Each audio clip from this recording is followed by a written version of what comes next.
Մենք ճշմարտության 33 թեմաներից այսօր հասանք 17-րդ թեմային, որը կոչվում է Քրիստոսի հետ մեկացում։ Մենք հիշում եք ժառանգության մասին նայել ենք, չէ՞, Քրիստոսի ժառանգակից լինել, բայց մեկացումը ավելին է, քան ժառանգությունը։ Որքան որ մենք նայում ենք Տիրոջ գործերին, խորանում ենք Տիրոջ գործերի մեջ, տեսնում ենք, որ Տիրոջ ողորմությունը, շնորհքը ավելի մեծ է, քան որ մենք իմացել ենք կամ պատկերացրել ենք։ Գուցե մենք ժառանգությունով նայում ենք, որ սրանից այն կողմել ինչ կա, բայց մենք տեսնում ենք Աստված նաև որոշել է Քրիստոսի հետ մեկացման ծրագիրը, այսինքն հավատացյալների մեկացումը Քրիստոսի հետ։ Սակայն մինչև որ մենք նայենք այս մեկացման շուրջ, թե ինչ հարցերում ենք մեկացած Քրիստոսի հետ, ուզում ենք պարզենք, թե մեկացում ինչ է նշանակում։ Մեկացում կամ միաբանություն, բայց միաբանությունից ավելին է մեկացումը, օրինակ ոմանք միաբանվում են, ասենք մեկանում են ինչ-որ աշխատանքի մեջ, նրանց աշխատանքի հարցում նրանք մեկ են, այսինքն օրինակ, եթե վնաս լինի երկուսի վնասն է, օգուտ լինի երկուսի օգուտն է, այսինքն նույն ցավն ու ուրախությունը երկուսի համար նույնն է, կամ ոմանք ճանապարհի մեջ են միաբանվում, մեկանում այդ ծրագրի մեջ, կամ կյանքում ենք տեսնում ենք, ասենք, կինը կամ տղամարդը մեկացած են մեկ ընտանիքի տեր լինելու, մեկ երեխայի տեր լինելու, մեկ ցավի, մեկ ուրախության, մեկ նպատակների, նրանք ամեն ինչով մեկացած են, նրանց հետ ինչ-որ մեկին պատահի, այդ պատահածը մյուսի ուրախությունն է կամ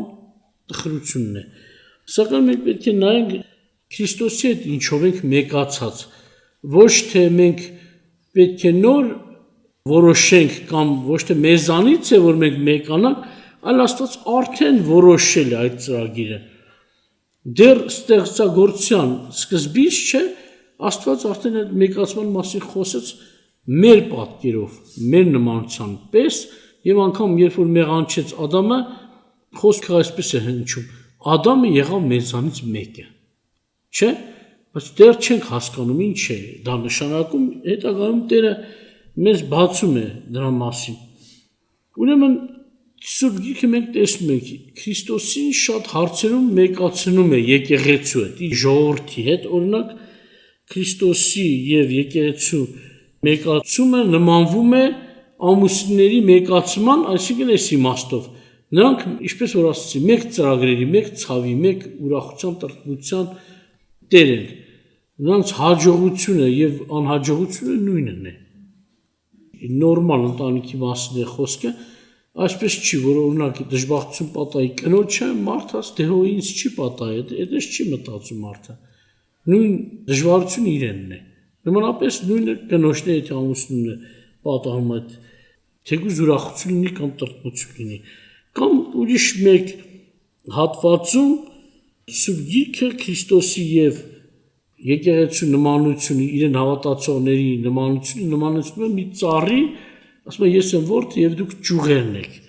Հովանու Ավետարանի 15-րդ գլխի 1-ից 6-ում է ասում, նաեւ Հռոմեացիների 11-17-ում, որ ինչպես որ ճյուղն ու արմատը, բունը մեկ են, իրար կապած են։ Նմանապես Քրիստոսը նմանեցնում է այս ծառի նմանության, որ իր ժողովուրդը իր վրա հաստատված է, սնվում է եւ հենց Քրիստոսից կարճած լինելով կամ ճյուղը ծառից կարճած լինելով, դա է պատճառը, որ կանոնում է այն արդյունքը տալ, ինչ որ ծառի բնության մեջ կա։ Քրիստոսը տարբեր մնացած հարցերում էլ է մեկանում իր ժողովրդի հետ, սակայն ես կուզեմ, որ մենք հատ-հատ որոշ բաներ նայենք, որոշ ճշմարտություններ նայենք, որ Սուրբ Գիրքը մեզ ցույց է տալիս, որ մենք մեկացած ենք Քրիստոսի հետ։ Օրինակ ամենաառաջին նմանությունը, որ Սուրբ Գիրքը տալիս է, որ մենք մեկ ենք, մեկացած ենք Քրիստոսի հետ, օրինակ նրա պատկերի նմանություն ունենք։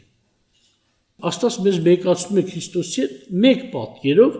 հենց Ծննդոց 1:26-27-ում գրված է, չէ՞, մեր պատկերով մեր նմանության պես մարդ չինենք։ Նաև Երկրորդ Կորինթացիների 3:18-ն եմ ուզում ձեզ համար կարդալ,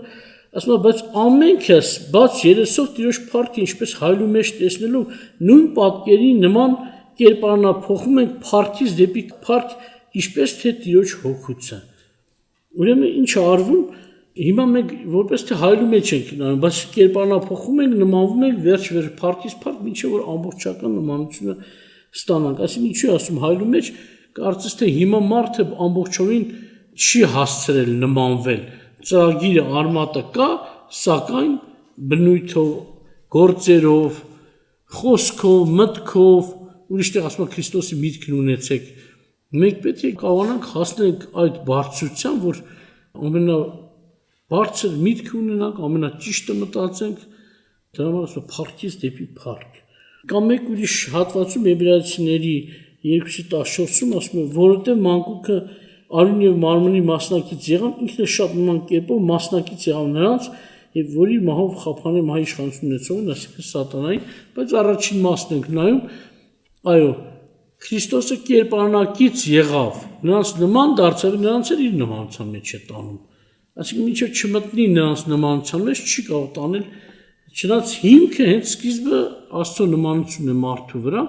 եւ քանի որ Ադամը մեղանչելով ծրագրի դժվարություն ստեղծեց Աստծո մոտ, Աստված Քրիստոսով դա վերականգնեց ծրագրի այդ ոնց ասած փուլ եկած քանդված տեղերը եւ այդ վերականգնում արդեն հավիտենական է, երբեք սրանց հետո էլ նման դժվարություններ չի լինելու, սակայն այսպես է, գիտեք, արդեն թողված է մարդու ընտրության, շատերը կան, այո, այդ ծրագրի մեջ չեն մտնելու, իրենց կամքով, իրենց ընտրության պատճառով, սակայն շատ մարդիկ, անթիվ անհամար մարդիկ էլ, ինչպես որ Աբրահամին է ասում, ծովի ավազի հատիկների չափ, երկինքի աստղերի չափ։ Մեկ ուրիշ հարցով ենք մենք մեկանում Քրիստոսին, ասում են նրա մահվան նմանությունը մենք ձեռք ենք բերում, նրա մահով ենք միանում։ Հռոմեացիների 6:5-6-ը ձեզ համար կարդամ, ասում է, որովհետև եթե նրա մահի նմանությունով նրա հետ տնկվեցանք, ապա նրա հարությանն էլ նման կլինենք։ Այս գիտենալով, որ մեր հին մարդը նրա հետ խաչվեց, որ մեղքի մարմինը խափանվի, որ այլևս չծառայենք մեղքին։ Պատճառն ասում է, ինչու մահվանը մասնակից ենք լինում, մեկանում ենք, որպեսզի մեղքի մարմինը խափանվի, որ մենք չծառայենք մեղքին։ Անկամ ջրի մկրտությունը, որ արարողություն է, հիշողություն է, կամ ուխտի մի նշան է, այդ արարողակարգի մեջ էլ այս միտքը ամփոփված է, թաղվելով ջրի մեջ, որպես թե նա մահվան մեջ ենք մասնակից եղել եւ դուրս գալով հարության մեջ։ Նաեւ նրա հարությանը երրորդը արդեն կարդացի, երկուսն էլ գրված էր այդ համարում, երկու միտքն էլ մահվանը մասնակից եղանք, որ հարությանն էլ մասնակից լինենք եւ մասնակից ենք լինում։ Հարության մասին նաեւ գրված է Եփեսացիներին ուղված 2:6-ում, ուզում կարդալ, ասում է նրա հետ մեզ հարությանից եւ նրա հետ մեզ երկնավորներում են նստեցրեց Քրիստոս Հիսուսում։ Աստված Քրիստոսի հետ մեզ նաև հարություն տվեց։ Հենց Քրիստոսի մահով եւ հարությունով է, որ հիմք է ծառայում այդ ակտերը, որ մենք վերստին ծնունդ ունենանք, դառնանք նոր արարածներ։ Կողոսացի 2:12-ում էլ նույնը հիշեցվում է նորից, ինչպես հռոմեացիների թղթում է գրած, ասում է թաղվելով նրա հետ մկրտությունը, որով հարություն են առակ Աստծո հետ, Աստծո ազդեցության հավատքով, որ հարություն տվեց նրան մեռելներից։ Այստեղ նորից խոսում է մահվան մասին, նաև խոսում է հարության մասին, որ Աստված մեզ մասնակից է անում Քրիստոսի մահվան եւ հարության։ Հետաքրքիր է, որ հիշեցրել եմ, ասել եմ, փրկությունը սկիզբն է, չէ՞։ Փրկությունը մեղքերի թողությունը սկիզբն է, որ մեզ փրկում է մեր մեղքերից, փրկում է կործանումից, բայց նաև տեսնում եք փրկությունից հետո ինչքան փառավոր ծրագրերի մեջ Աստված մեզ առաջ տանում։ Ուրեմն նաև Սուրբ Գրքում գրված է. մասնակից ենք նրա չարչարանքին։ Օրինակ Հռոմեացիների 8:17-ում գրված է. ասում է, եթե որդիք, ապա ժառանգներ են, Աստծո ժառանգներ եւ Քրիստոսի ժառանգակիցներ, որ եթե նրա չարչարանքներին կցորդ ենք, փառքին էլ մասնակից լինենք։ Ուրեմն չարչարանքին կցորդ ենք, բայց ինչպես ենք կցորդ։ Տերը այսպեսի մի բան ասաց. արդար տեղը, Տերը չեր մեղանչեն, ան հալածում էին։ Անկամ բարություն անելու համար հալածում են, որտեղ ասում է շաբաթ օրը իբրև թե դու հիվանդ չպետք է բժշկեի, բայց դեր ասում է շաբաթ օրը բարիք անել կարելի է, թե ոչ, դրանք ձեն չեն անում, բայց երբ որ որևէ մի խեղճ, մի հիվանդ, տառապած, տանջված բժշկում էր Քրիստոսի ձեռքով, նրանք ավելի լավ էին համարում շաբաթը պահեն, քան մի մարդ փրկվի։ Սակայն Քրիստոսը այդպես չէր նայում։ Անկամ անպատվում հայոյում էին Քրիստոսին, եւ Քրիստոսը ասում է իմ պատճառով ձեզ էլ կհայոյեն, ձեզ էլ կանարգեն, անգամ մի խոսք ասաց, եթե տան տիրոջը Բեղզեբուղ անվանեցին, որքան ավելի նրա ընտանիքին։ Եթե Քրիստոսին մոլորված էին ասում, աղանդ էին ասում, հիշում եք, որ Քրիստոսը պետք է հարություն առներ, արդեն խաչված էր, մահացած էր, ասում են քահանաները հավաքվեցին, քահանապետները Պիղատոսի մոտ եւ այսպեսի բան ասում։ Այն մոլորեցուցիչը ասում է, թե երրորդ օրը հարություն եմ առնելու։ Այսինքն Հիսուսին համարում են մոլորեցուցիչ։ Պահակներ կանգնեցնենք, որպեսզի չգան եւ դիակը գողանան, հետո այդ աղանդավորները իբրև թե սուտ խոսեն, ասեն Քրիստոսը հարություն է առել, բայց հետաքրքիր է, ասում է պահակները, երբ որ տեսան Քրիստոսի հարությունը, ասում է ոմանք փախան գնացին, ոմանք։ Այսինքն այստեղ պարզ հասկացվում է, որ մեկ հոգի չէր, երկուս չէր, երեք էլ չէր։ Երեքից շատ էին պահակները, որտեղ ասում է ոմանք փախան գնացին, ոմանք արդեն հոգնակի է։ Ոմանք էլ գնացին քահանաների մոտ, ասացին, որ մենք տեսանք, այսպես բան տեղի ունեցավ։ Հրեշտակը քարը գլորեց եւ Քրիստոսը հարություն է առել։ Եվ նրանք ասում են մենք ձեզ անհոգ կանենք, առեք փող խափեք, ասեք իբրև դիակը գողացել են, մենք ձեզ անհոգ կանենք, որ Պիղատոս ձեզ չդատի կրիքը քանդելու համար։ Ասեք մենք քնացենք, ասիկն շատ պահակներ կան, բոլորը միասին քնեցին, հա։ Կամ իրավունք չկար անգամ մեկն էլ քներ պոստին կամ պահակության ժամին։ Պատասխանատու գործ էր։ Սակայն մենք տեսնում ենք, այո, Տիրոջը աղանդ էին ասում, մոլորեցուցիչ էին ասում, անգամ ասում են դև կա նրա մեջ, տարբեր խոսքեր։ Այսօր նորից տարօրինակ չի, որ իր հետևորդներին կարող են ասել։ Եվ սա նշանակում է չարչանքին կցորդ լինել։ Նա չարչանքին կցորդ ենք, չարչանքին մասնակից ենք, մեկացած ենք։ Եվ Տիրոջը սիրողները ոչ թե միայն այդ հարցերում են տանջում, այլ ինչպես որ Տերը ցավում է մեզ համար, երբ որ մենք արդեն Տիրոջը մեկանում ենք, զգում ենք, ամեն մի անարգանք մեզ էլ է ցավ տալիս, երբ որ Տիրոջն են անարգում, չէ՞։ Երբ որ Տիրոջ անարգում են, Տիրոջ մասի սուտ բան են խոսում, մեզ ցավ է տալիս։ Հենց մեր ապրումներն էլ ցույց են տալիս, որ մենք մեկացած ենք։ Նրան, որ ասում են մարմնի մի անդամը ցավում է, բոլորը նրա հետ միասին ցավում են։ Մեկը փառավում է, նրա հետ բոլորը ուրախանում են։ Նմանապես, եթե մեր գլխին, եկեղեցու գլխին Քրիստոսին բան են ասում, մեր սրտին ցավ է տալիս։ Դա հենց ապացույց է, որ չարչանքներին մասնակից ենք։ Նաև Առաջի Պետրոսի 4:13-ում էլ այդ մասի խոսում է, ասում է չարչանքների համար, ասում է ուրախ եղեք, իբրև Քրիստոսի չարչանքներին մասնակից եղածներ, որ նրա փառքի հայտնության ժամանակում էլ ցնցալով կուրախանա։ Եվ իհարկե այդ առաջին հատվածում էլ որ կարդացի Հռոմեացի 8:12, որ փառքին են մասնակից կլինեք, այստեղ փառավոր հայտնության ժամանակ ցնցալով կուրախանաք։ Եվ այդ ցավը հենց ապացույց է, որ դուք փառքին էլ մասնակից կլինեք։ Կուրախանանք է նրա հայտնության ժամանակ։ Նմանապես Սուրբ Գիրքը նշում է մեկ ուրիշ հարց, որում մենք մեկացած ենք Քրիստոսի հետ։ Նրա արդարությանը 5-րդ կետն եմ կարդում, նրա արդարությանը մենք մասնակից ենք 1:30-ում առաջին Կորինթացիներում ասում է եւ դուք նրանից եք Հիսուս Քրիստոսում, որ Աստծո մեզ համար եղավ իմաստություն եւ արդարություն, սրբություն եւ փրկություն։ Իհարկե շատ բան են նշում, բայց արդարությունն եմ միայն շեշտում, որ այո, սրբության մեջ է մեկացած ենք այս հատվածում ցույց է տալիս եւ այլ հարցերում, սակայն նաեւ արդարությունը շեշտում է, որ նրա արդարության հետ մենք մեկացած ենք։ Նա մեզ համար եղավ արդարություն, նա է մեր արդարությունը, մերը, ինքն է մերը, մեր արդարությունը։ Նաեւ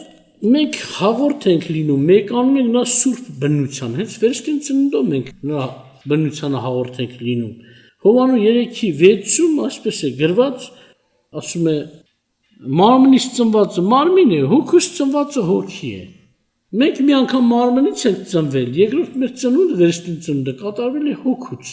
Այսինքն մենք Աստծուց ենք ծնվել, Քրիստոսի բնությանն ենք մասնակից, ինչպես որ Քրիստոսն է Աստծո որդի, այդպես էլ մենք ենք Աստծո որդի։ Իհարկե տարբերությունը սա է, նա անստեղծ որդի է, առաջնեկ որդի է, բայց նրանով արդեն Աստված շատ որդիներ է ձեռք բերել։ Մարդիկ վերստին ծնվելով դարձել են Աստծո որդիներ։ Այսինքն այդպես մենք հաղորդ ենք եղել նրա բնությանը։ Նաև 7-րդ կետ ասում եմ նրա թագավորության տարածմանն ենք մասնակից։ Ոչ թե միայն Աստված է, որ իր թագավորությունը տարածում է, այլ նաև Աստծո ընտանիքի անդամները, եկեղեցու անդամները։ Օրինակ,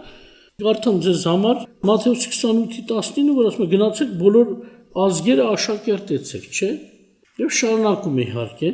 մկրտեցեք հոր որդի Սուրբ Հոգու անունով։ Տեսնում ես, որ այդ թագավորության տարածմանը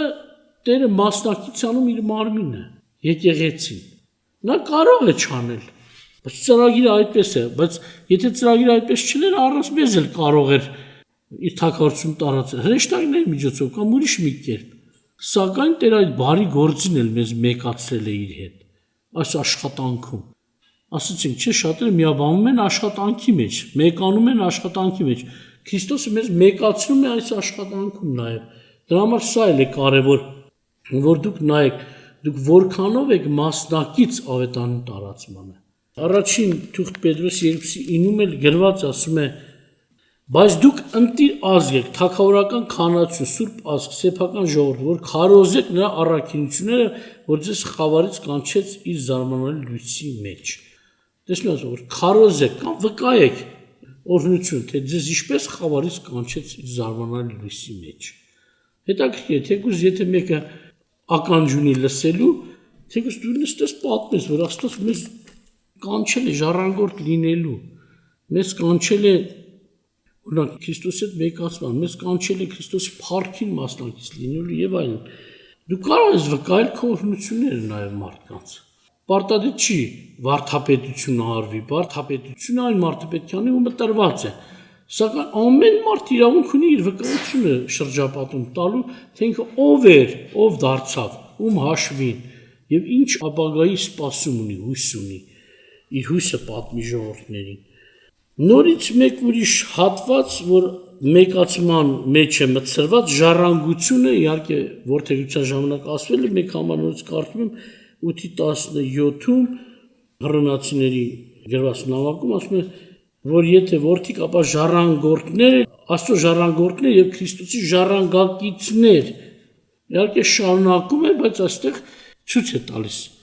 Մասնակից ենք, ժառանգակից Քրիստոսի հետ մեկանում ենք նույն հարստության մեջ, այսպես ասած, ժառանգության մեջ, ժառանգակից։ Հետաքրքիր է, մենք ով ենք, որ այդքան բարձրանանք, մեկ է Քրիստոսի ժառանգակիցն ենք։ Պատկերացրեք, որ դուք լինեք երկու քույր կամ երկու եղբայր կամ քույր եղբայր, մեկ էլ ձեր հոր ունեցածը կիսվի ձեր մեջ, բաժանվի ձեր մեջ։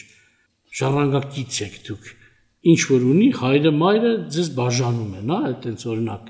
Նման Աստծո ժառանգությունը բաժանում է ձեր ու Քրիստոսի մեջ։ Ժառանգորդներ եք, Աստծո ժառանգորդներ եք, Քրիստոսի հետ ժառանգակիցներ եք ասում են։ Փառք Աստծուն այս փառավոր շնորհքի համար, նվերների համար։ Նա մեզ համար եղավ Աստծո սրբություն։ Առաջին Կորինթացիներին 1:30-ում այդպես գրված է, նա Աստծուց եղավ մեր սրբություն։ Նրա իշխանությանը մասնակից ենք, հետաքրքիր է։ Հիմա իշխանության համար կռիվ են անում, բայց Աստված տանում է Քրիստոսի իշխանության մասնակից է անում։ Հենց սրանց ձերում է, որ Քրիստոսը ագահ չէ իշխանության, օրինակ Հայտնության 2:26-ը ձեզ համար կարդամ գրված է, ասում է. եւ ով որ հաղթում է եւ իմ գործերը պահում է մինչև վերջ, նրան իշխանություն կտամ ազգերի վրա։ Ուրիշտեղ Քրիստոսի համար է ասում, նա է իշխան ամեն ազգերի վրա։ Կամ էլ Հայտնության այս հատվածում ասում է,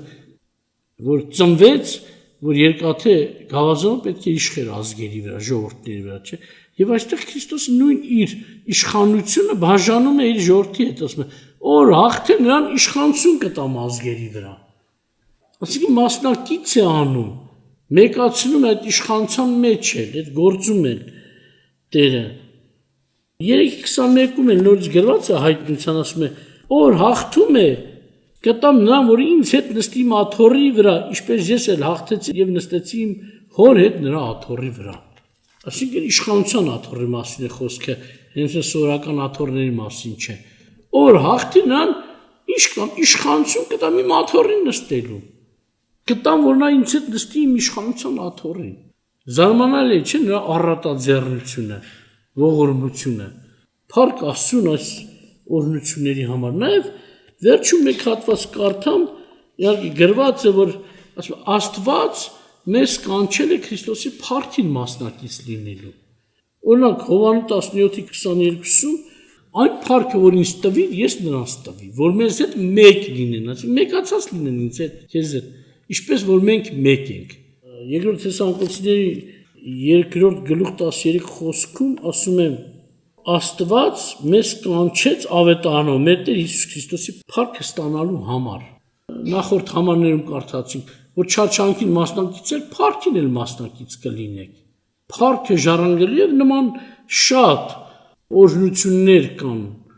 բարություններ կան, որ Աստված մեզ կանչել է Քրիստոսի հետ կից այդ օրհնությունները ունենալու։ Պատկերացնում եք Քրիստոսը ով է։ Ասում են նա մի անուն, որ ամեն անունից վեր է, ամեն իշխանությունից, պետությունից, զորությունից, տերություններից, ամեն ինչից վեր է եւ ամենավեր եղող մեկի հետ մենք կցորդ ենք, ասենց ասած, բաժնետեր ենք։ Դրա համար երբ որ ասում եք Քրիստոսին դրեց, ասենք օրինակ Եփեսացիների առաջին գլխում այդ հատվածներն ասում է ամեն ինչից վեր եւ նրան գլուխ դրեց եկեղեցուն, որը նրա մարմինը։ Եթե Քրիստոսի եկեղեցին նրա մարմինն է եւ Քրիստոսի հետ մեկացած է ներկայացնում Պողոսը, Քրիստոսին դրեց, այսինքն հենց իր ամբողջ եղածով, իր մարմնով հանդերձ։ Ամեն ինչից վեր, փաստորեն պատկերացնում եք, ինչ փառք է մասնակից անում։ Տիեզերքում բոլորից վեր է եկեղեցին, բացի Աստծուց։ Միայն Աստված է, որ եկեղեցուց վեր է, պատկերացնում եք։ Մնացած ամեն ինչը իր ծրագրի մեջ եւ շուտով պետք է այդպես կյանքը սկսվի, կյանքում եկեղեցուն ամենից վեր է դրել, որտեւ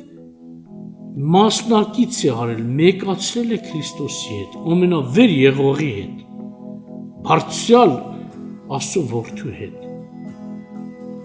Աստված ձեզ օրհնի, Աստված ձեզ բարի։ Աստված ծրագրել է, որ մարդուն մեկացնի իր հետ, եւ այդ մեկացումը իրականանում է Հիսուս Քրիստոսին հավատացող եւ նրան հնազանդվող մարդու կյանքում, որով նա ձեռք է բերում աստվածային բոլոր օրհնությունները։